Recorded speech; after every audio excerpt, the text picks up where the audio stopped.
नमस्कार मित्रांनो, घरोघरी मातीच्या चुली या मालिकेत येणाऱ्या भागात खूपच मोठा ट्विस्ट येणार आहे. जानकी ही ऋषिकेशला सांगत असते की माझा ना त्या ऐश्वर्यावर विश्वास आहे ना मला सारंग भाऊजींवर विश्वास आहे. काहीतरी गडबड आहे जी मला कळत नाही. आणि ती असं सांगत असते सगळं ऋषिकेशला. ऋषिकेश ऐकत असतो. ऋषिकेश म्हणतो त्यांनी काहीही करू दे तरी आपण त्यांना घाबरायचं नाही आणि त्यांना आपण उत्तर द्यायला सक्षम आहोत असं तो जानकीला सांगत असतो. जानकी म्हणते हो आहेच हो, पण आता नवीन काय करणार आहेत ते हे मला कळतच नाहीये.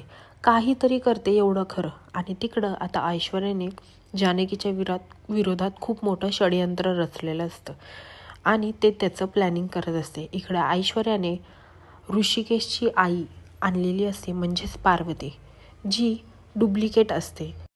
ती त्या बाईला म्हणजे जी पार्वती बनवून घरात आणणार असते तिला ती सांगत असते की हा बोर्ड आहे आणि ह्या बोर्डवर मी सगळ्यांचे फोटोज लावलेले आहेत आणि त्यांची नावं त्यांच्या कडेला लावलेली आहेत.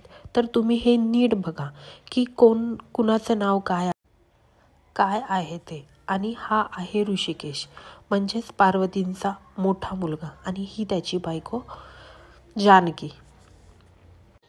हीच आमच्या घरातली खूप मोठी विलन आहे. तुम्ही हिच्या सासूचा रोल करणार आहात आणि जानकीला तुम्ही घराबाहेर काढायचं असं प्लॅनिंग ऐश्वर्याचं असतं. आणि हे प्लॅनिंग ऐकून आजी आणि सारंग खुश झालेले असतात.